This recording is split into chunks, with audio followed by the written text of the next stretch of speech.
So, Keith, you've just published a great piece on agentic AI, and I'm really excited to talk to you about it. Um, let's start out with a really basic question. What's the difference between generative AI and agentic AI?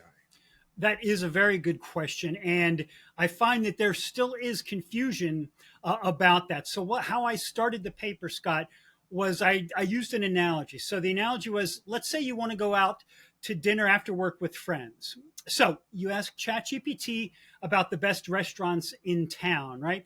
ChatGPT goes out and finds its sources. It creates a map for you. It lists restaurants, the types of food they serve, how expensive it is, stuff like that. So, it's, as I mentioned, it scours multiple various sources for useful data and creates a document based on what it finds. So what it does, it essentially repackages information in a useful way.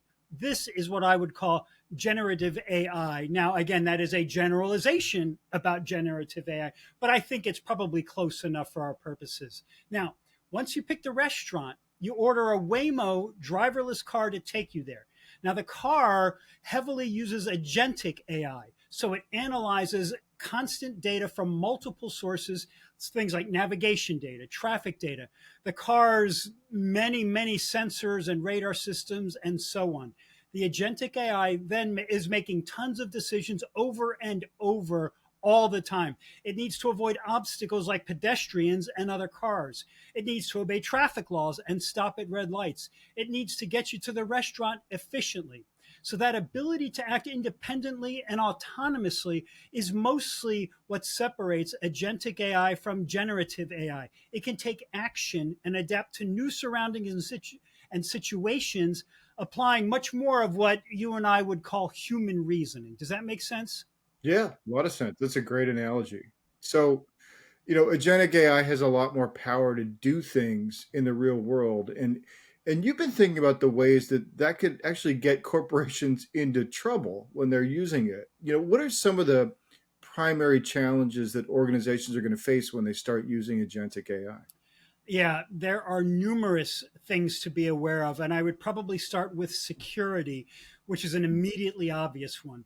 Agentic AI systems, given how they operate and how they must operate, usually need extremely broad access to your network and your data. The danger here is obvious, and think about even something like APIs that needs to get to those too.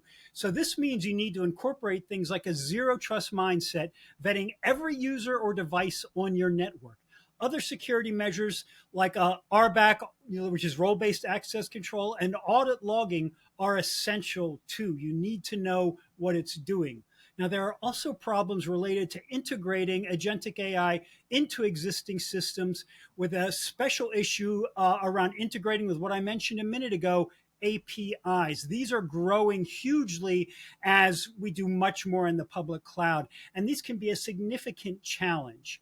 Now, another big hurdle I discuss in the article is monitoring agentic AI to make sure it stays within its parameters or guardrails. Something with this much power to act independently is undoubtedly subject to running amok if it's not carefully watched, including having the right metrics to determine when something goes wrong. Hmm. You've laid out a bunch of problems there, and they're all compelling, interesting problems.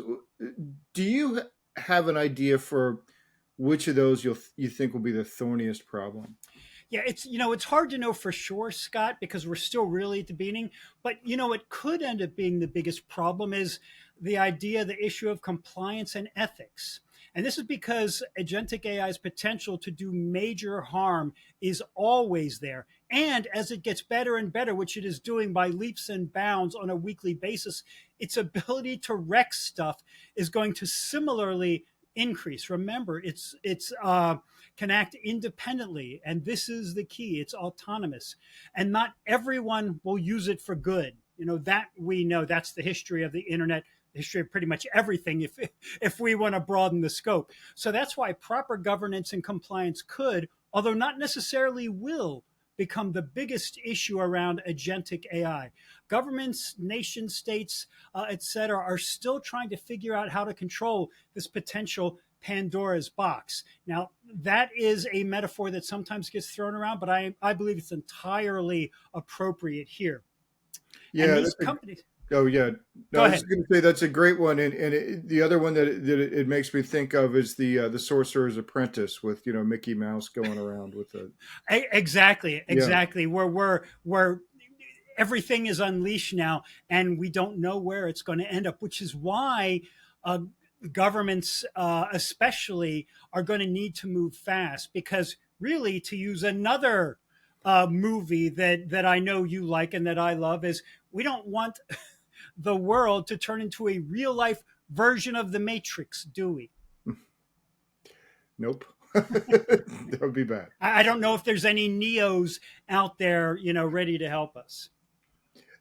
So speaking of that, government's getting ready, companies getting ready, IT managers getting ready.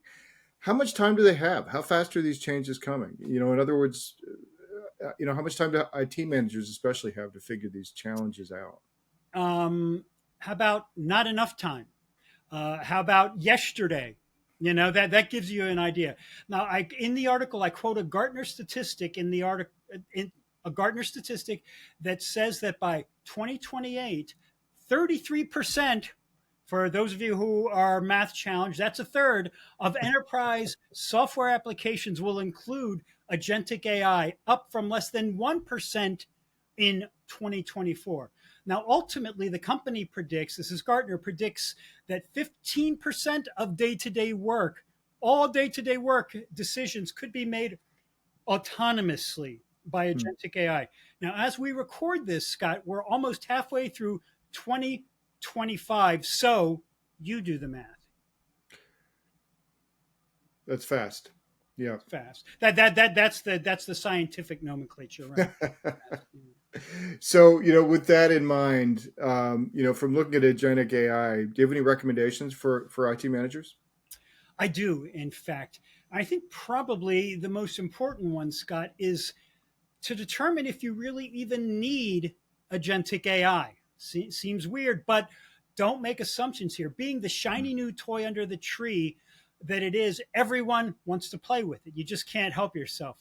But I would recommend finding out exactly what you'd use it for first. If you can get by without it, that should be an option that is still on the table. Remember, agentic AI isn't a silver bullet. In fact, there are no silver bullets in the industry. I'm old enough to remember, and so are you, sorry about that, Scott, to remember when virtualization was a silver bullet and hyperconvergence was a silver bullet, when cloud computing was a silver bullet. How did all those turn out? Were they silver bullets? Nope. They were not silver bullets. And agentic AI is by its nature, remember, extremely disruptive to just about every single aspect of your operations. That goes back to what we discussed earlier about needing such broad access into your network. That makes it imperative to proceed with caution. So isolate it, sandbox it, and test it extremely thoroughly before rolling it out on a company wide scale. And along those same lines, consider bringing in a partner experienced in agentic AI if you don't have someone like that on staff already. They're going to know the gotchas, the best practices that'll help you avoid some of the disasters that adding agentic AI could cause. Well, Keith, those are some great tips. I think people would do well to follow those. Appreciate you tackling this topic with the paper. Again, really valuable piece of research there. And thanks for talking about it. Thanks very much, Scott.